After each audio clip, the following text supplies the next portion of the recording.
This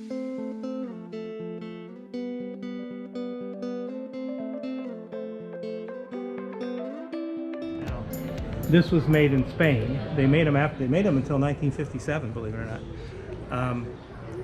But it's real. But it was one of Germany's most effective fighters. And then the Spitfire. I had a couple British or French men come here one day, and they were saying my grandfather flew in D-Day in a Spitfire for the Free French. I said he could have flown this because this flew in D-Day for the Free French. This was built in 1944. It's a Mark IX. But these were, we have one of our docents that was a kid in London, England in 1940, and he said the skies were filled with these planes because, as you probably remember, Hitler was trying to knock Britain out of the war. He was kind of reluctant. He knew in the back of his mind he was going to invade Russia. His generals didn't, but basically he said, okay, but before we can attack Britain and invade them, we have to control the air. So the Battle of Britain was all about knocking out the RAF originally. That's what they were supposed to be doing. And so there was a guy named Sir Hugh Downing, who is probably the reason we don't speak German right now, because he was in charge of fighter command. This guy over here, they called him Grumpy, because he was grumpy. That's his smile. But he was about to retire in 1937, and he had such skill at what he did, the military kept him on because of his contribution. So when the Spitfire was being designed, he insisted that it have armor for its pilots. He insisted to have self-sealing fuel tanks. And the one thing he did that's really bizarre to me is he insisted it use 100-octane gasoline. And the reason why that was so unusual is that Britain had no refineries that could do 100-octane. All the 100-octane had to come from America. But the performance difference between 80 and 100 was significant. And so throughout the Battle of Britain, even in those early days, all the gas for their Spitfires came by convoy over to England until they could get refineries built that could do 100 octane. But what he did in the Battle of Britain is he set up the radar stations, and it was the command and control. And no one had ever done this way. The Germans had radar, and they had better radar than the British. But he did these chain home locations right here. And then he had the Royal Observation Corps behind it, these guys, and they would track where the Germans were going, because the Germans would try and feign this way, that way, and they would try and wear out the British pilots, because the British only had like 500 fighter pilots. And Hitler wanted to exhaust them and keep them flying, and Downing was smart enough to say the only time we're going to launch them is when they're going to a fight. We're not going to have them patrolling the skies. We're not going to they're going to, if they're in the air, they're going to a fight that we know where the fight is.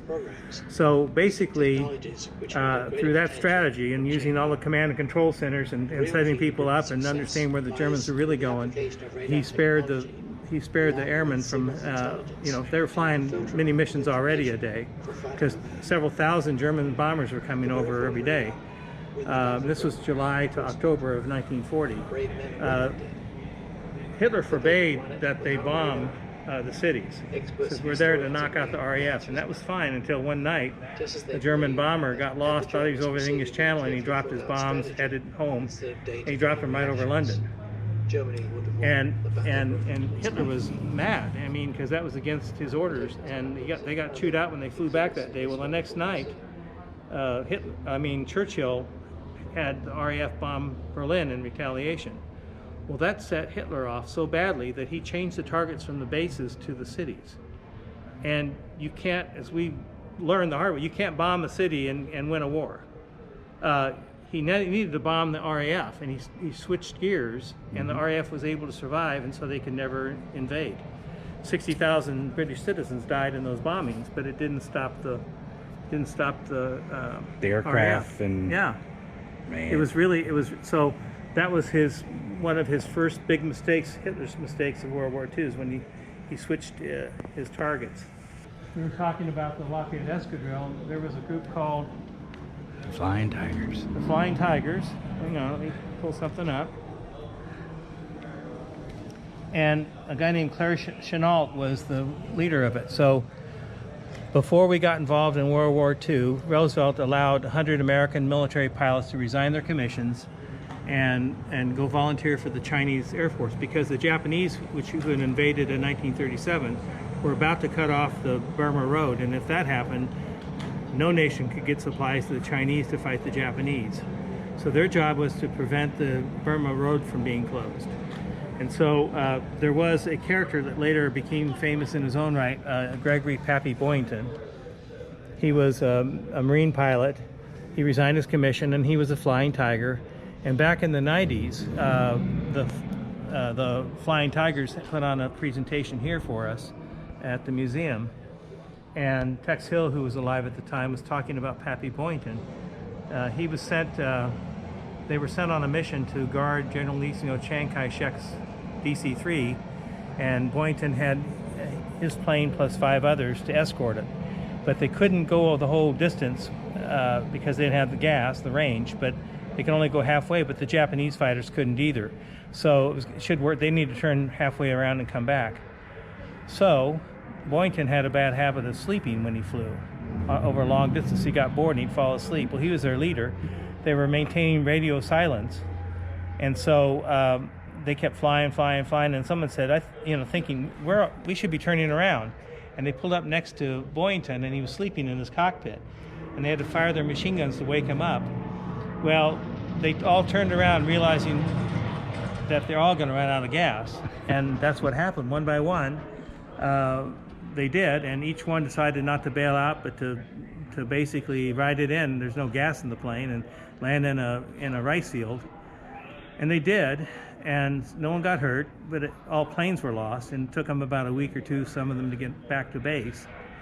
Well, General Chennault was just incensed because he had lost 6 American airplanes, and to be a fighter ace, five is your goal, and you're an ace.